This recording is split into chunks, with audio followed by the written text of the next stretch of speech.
Hi, everyone out there in Pesky Land. Stephen Vantassel here for giving you another episode of Living the Wildlife.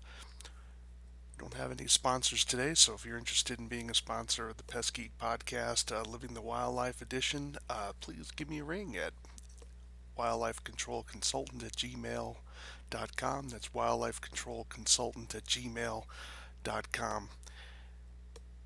You have thoughts about the show? Want to reach out to me and give me some ideas for shows in the future that you'd like, do give me a ring at wildlifecontrolconsultant at gmail.com. All right, well, I hope you all are having a busy and happy, safe summer as we're approaching official summer, a calendar summer here pretty quickly. I'm hoping that you're making money, but you're being safe and you're taking care of yourself so that you can keep around doing this for a longer bit of time. Today's subjects kind of got me stimulated by a posting my wife saw on Facebook. Of course, as you all know, Facebook is the fount of all knowledge and wisdom in our culture today. Yes, I'm being very sarcastic about that. I love possums. I mean, I think they're just cool. We don't have possums in Montana.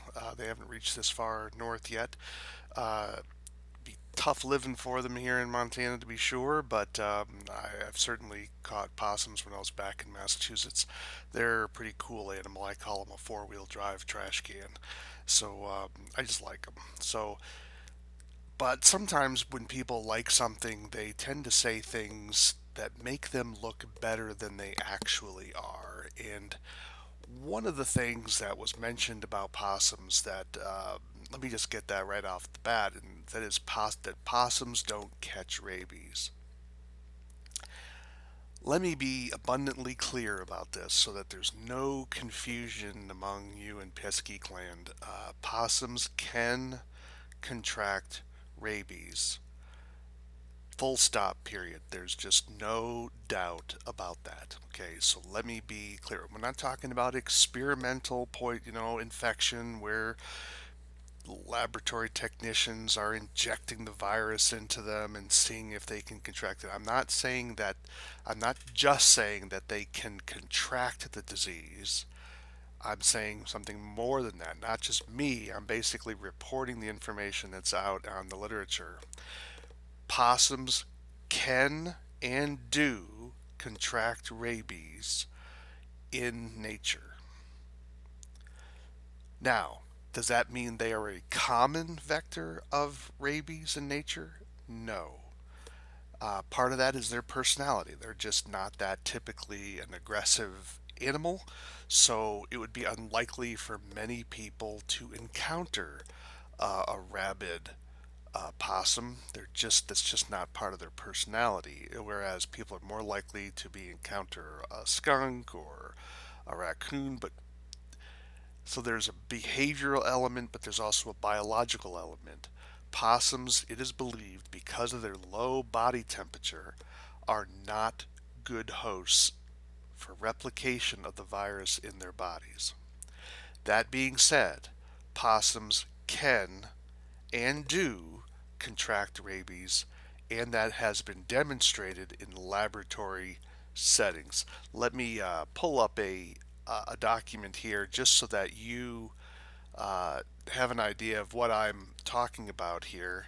So I'm going to go over to my opossum folder here and pull up an article that I had just because I want to be sure I get this rock solid secure for you here. Okay. This is something we definitely want to get cleared up for you. So this is I believe it was a letter to the editor, something along the time, because I don't have the entire journal, so please forgive me on that. I was getting this off the web, and this is from a journal. Just to kind of give you what that name of that journal is. This is the Journal of the American Veterinary Medical Association. So this is a high-end, state-of-the-art, top-tier journal for animals. Okay, this is the Journal of the American Veterinary Medical Association. This is edition. It is volume 247, number 11, December 1st, 2015. And this is page 1229, letters to the editor. So I was correct. It is letters to the editor. So the people who wrote this, the authors were Noel K. Diana of the College of Veterinary Medicine, Ohio State University, Columbus, Ohio. And the second author is Kimberly C. Mitchell, PhD, and Catherine A. Feldman, DVM, Center for Zoonotic and Vector-Borne Diseases, Maryland Department of Health and Mental Hygiene, Baltimore, Maryland. And this is, I'm just going to give you an abstract of what they had to say, and this is what they've said. Between 1984 and 2014, the Maryland Health Department of Health and Mental Hygiene documented 12 cases of rabies in opossums by means of direct fluorescent antibody testing. The rabies strain infecting these opossums was not determined, but likely was the raccoon strain enzootic of the mid-Atlantic states. To our knowledge, there is no published literature on pathogenesis or clinical manifestations of raccoon rabies virus in opossums. In Maryland, in one Maryland case, an opossum was observed banging its head against a wall, growling and acting aggressively, and the public health report indicated that the animal was acting rabid. While it was easy to recognize the abnormal behavior in this instance, in other cases the opossums did not have such obvious signs of rabies. In one recent case, the animal reportedly appeared ill. Another rabid opossum was found dead, and one other was described as behaving normally. The overall point of this rather short letter to the editor here was that we have to be careful of these sort of blanket statements regarding opossums that opossums never carry rabies. Simply not true. So I want to be sure that our audience out there understands that anyone telling you that possums can't contract rabies is not telling you the truth. They can and have and likely will in the future. Now, that being said, does that mean we just go out and kill possums willy-nilly just because they might have rabies? No, not at all. The point is that treat any mammal that's a warm-blooded creature with fur and gives birth to live young. Any mammal can carry the rabies virus. Is opossums high on the list? No, but they're not off the list. If we're dealing with a snake or a bird, those animals don't carry rabies. Possums can carry rabies. So I want to make sure I really drill this home. I'm sorry for those of you that are, this is old news for you. I get it. I'm sorry. But for the new listeners of our podcast, I want to be sure you understand. Don't believe this nonsense that possums can't carry rabies. All right, is it common for them? No. Do they seem to be resistant to it? Yes. However, resistant doesn't mean proof or immune. Just means it's hard for them to contract it. I think one journal article I read said that they had to be inoculated, which means the amount of the virus that they have to take in is orders of magnitude into the thousands of times a normal dose to get to convert to rabid. Um, I'd have to look up, see if I could find that article again. I don't have, didn't find it in my research today. Bottom line, possums can carry rabies. All right, so make sure that all of you understand that all of us should be treating animals as potential vectors of disease. So with possums, rabies is one of those vectors. All right, doesn't make them bad, it doesn't make them evil. It means that we need to be safe in our dealing with wildlife, all wildlife, even possums, as much as I like possums. All right, enough of the sermon. Let's get on with a little bit of information. Today I wanted to do a little bit more on the biology side of things to kind of give you a little thumbnail sketch from some of the literature on some of the facts about opossums so that we can become a little bit more informed about this rather interesting marsupial. So forgive me here as I'm turning over to my notes because I was scanning through some of these articles and trying to abstract information that I thought would be valuable for you in your daily business. Some of it may be a little arcane, but sometimes it's useful information. You may get questions from clients, and this will be sort of a little refresher for you as you're doing some work with possums. So their scientific name is Didelphis virginiana, and so kind of a neat name. Virginia seems to be associated with a lot of wildlife animals because of probably the research that was done there in Virginia. And Virginia is one of our first colonized areas in the United States by Europeans. So their distribution, where do possums occur? Well, they occur as far south as northern Costa Rica, and they are as far north as southern British Columbia and southern Ontario. Now, historically, they did not have that high of a range in terms of their latitude in the north. It's believed before the 1500s in the United States, possums never got as far north as the Great Lakes. However, it is believed because of human activity. One report I heard said that possums were during the Civil War were moving farther north, partly because of the train system supplying Union forces during the Civil War. Whether that's true or not, can't say, but it is an interesting theory, and it certainly would not be, in my opinion, an unreasonable assertion of that. So the article that I'm really drawing upon today is sort of a review piece that tries a review article, in case you didn't know, is someone who tries to survey all of the literature on opossum research and tries to summarize all that and collect all that data into one spot.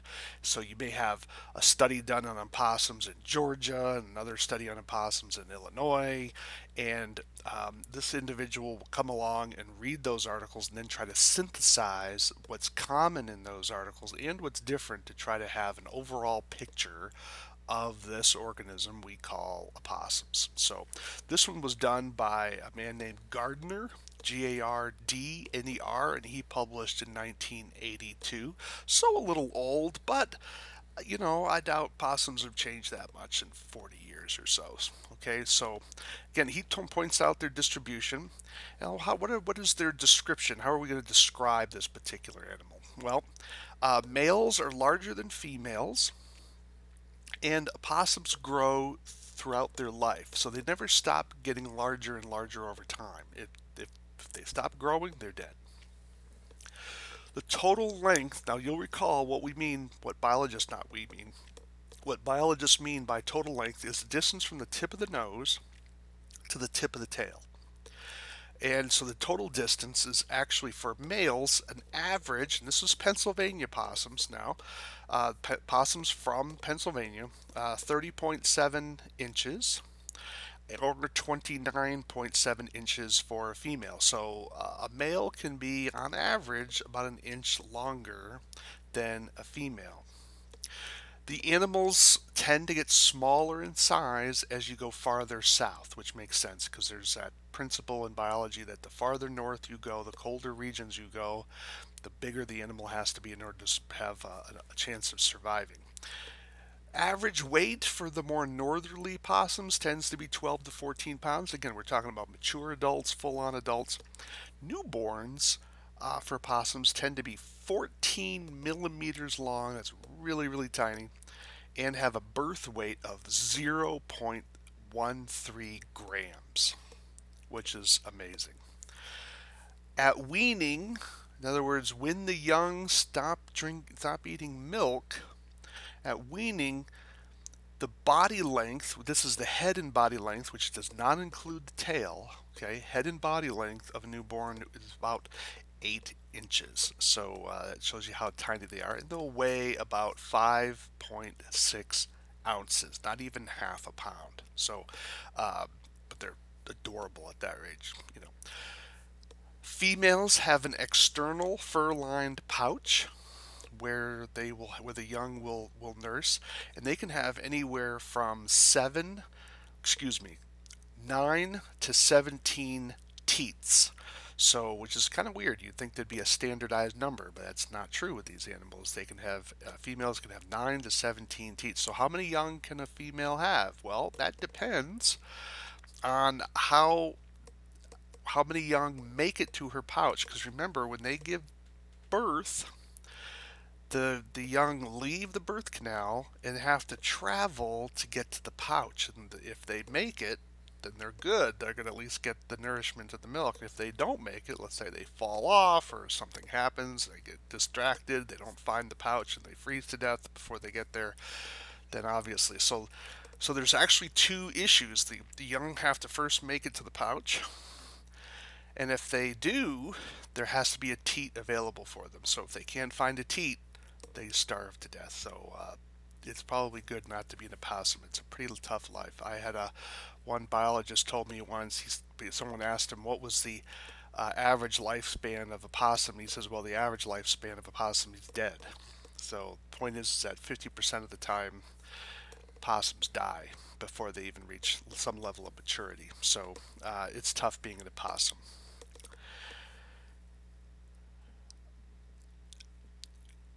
Adults have various color phases. They can come in various color phases depending on what's going on with that animal. And one of the color phases is cinnamon. You know, sometimes you'll see some cinnamon possums on Facebook photos, which is kind of neat. That is one of the color phases. That's not normal, of course. Normal is normally that gray to whitish look to them with the black legs and the white feet. And the white face, but there are color phases with possums depending on their genetics and what's going on with them. There are two white mutations with possums. True albino opossums have pink ears, pink lips, pink eyelids, and pink feet.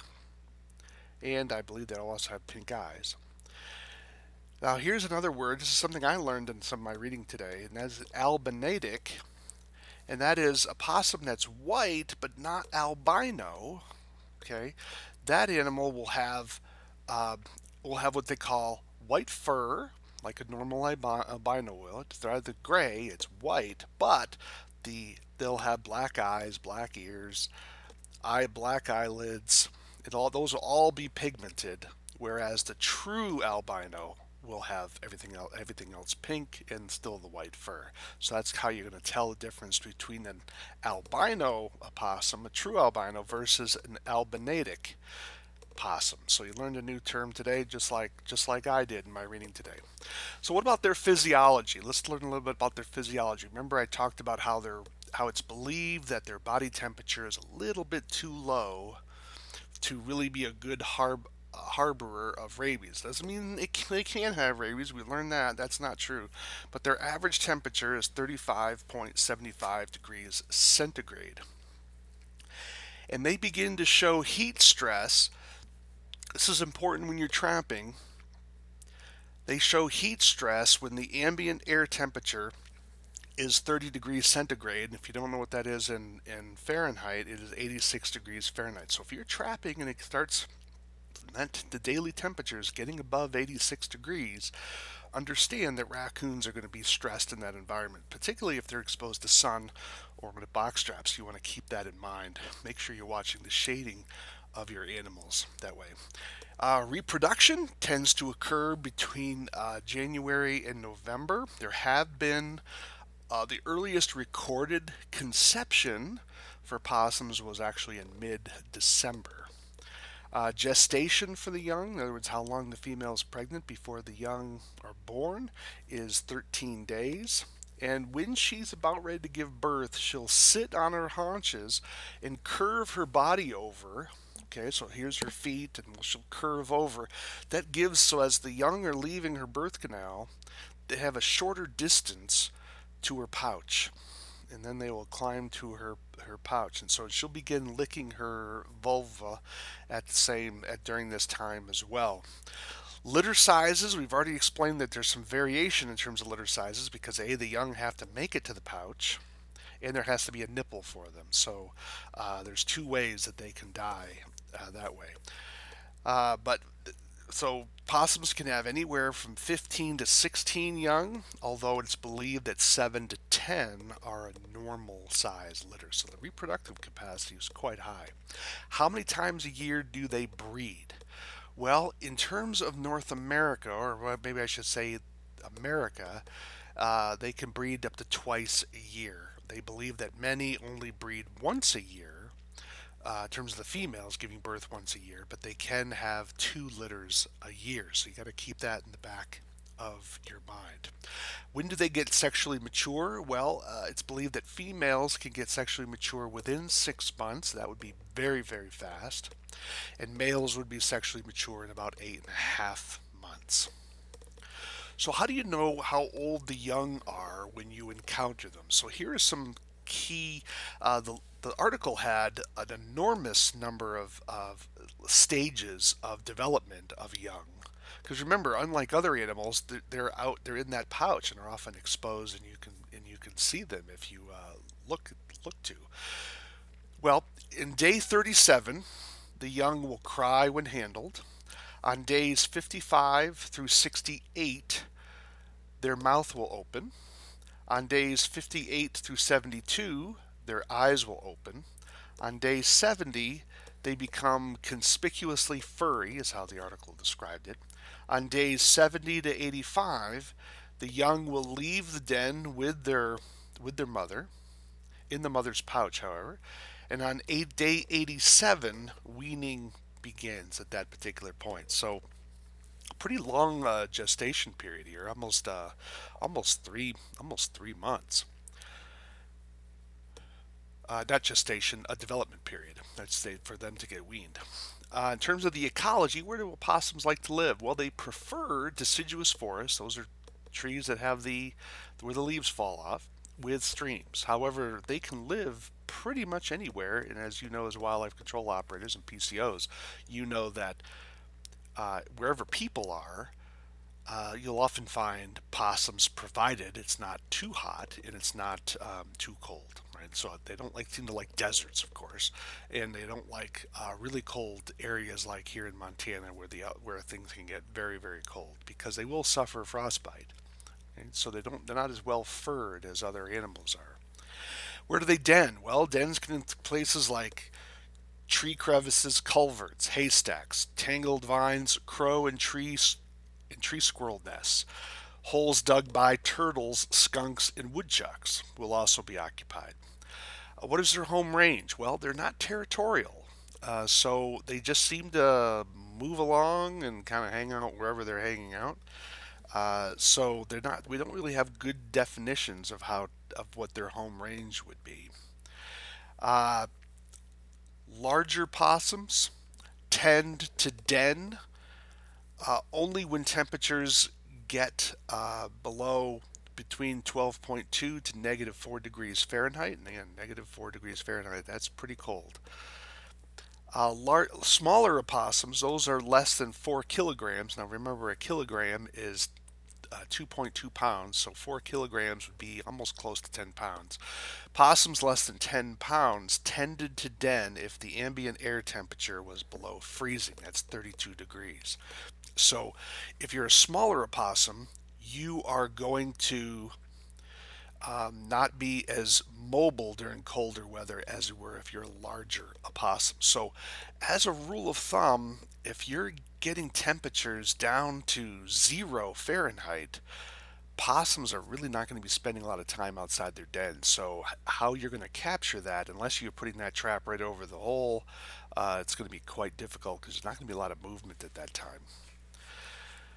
How far can they travel? Well, one researcher found that a possum moved about 11.2 kilometers, and a kilometer is a little more than half a mile, within a period of 9 months. So pick a spot, and he traveled, probably 5 to 6 miles within 9 months from that particular location. So it's not a big movement capability, not like coyotes or something, or maybe even mountain lions.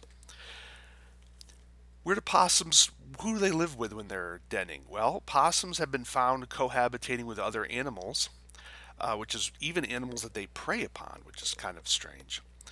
And possums have been noted to be preying on shrews as well as moles, which is what was rather surprising to me. Of course, they'll predate on bird nests. They love carrion. It seems the research says that they like the maggots on fresh carrion is something they're particularly fond of. That's why I call possums a four-wheel drive garbage can. They are just cleaning up the landscape. They will also eat other possums, and they will eat skunks as well, which is rather remarkable. So, pretty tough. What kind of diseases are they associated with? So we've already talked about rabies. Rabies is not a significant one, so we don't want to hype that too much. But they are host to a couple of parasites, ectoparasites. Those are the ones that live on outside the body, and two in particular are the dog tick, as well as the cat flea tick. And so it's the cat flea, no, excuse me, not cat flea tick, cat flea. So we have the dog tick and the cat flea, and the cat flea is associated with typhus.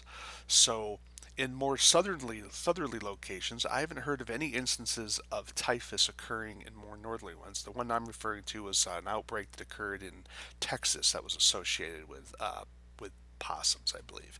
So, but those of you in those hotter areas need to be thinking about, watch the fleas. And so if you have a client who's complaining of fleas, you might want to be thinking about, is there an opossum living in association with this house? Other animals can have cat fleas as well, like cats, but think about whether there's another vertebrate animal living in the structure that's bringing those fleas and causing those numbers to rise. So just keep that in the back of your mind.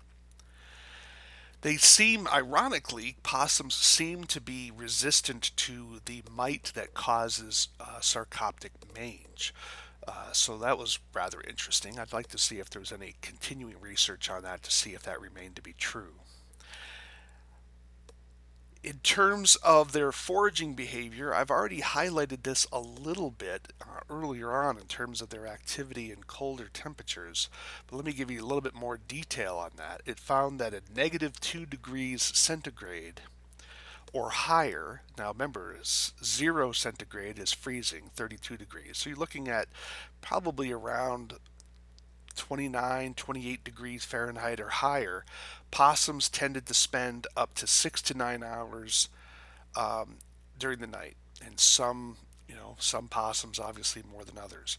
Once the temperature started dropping from negative 6 centigrade to negative 2 centigrade, which is even colder, negative 6, let me get that specific number out here for you.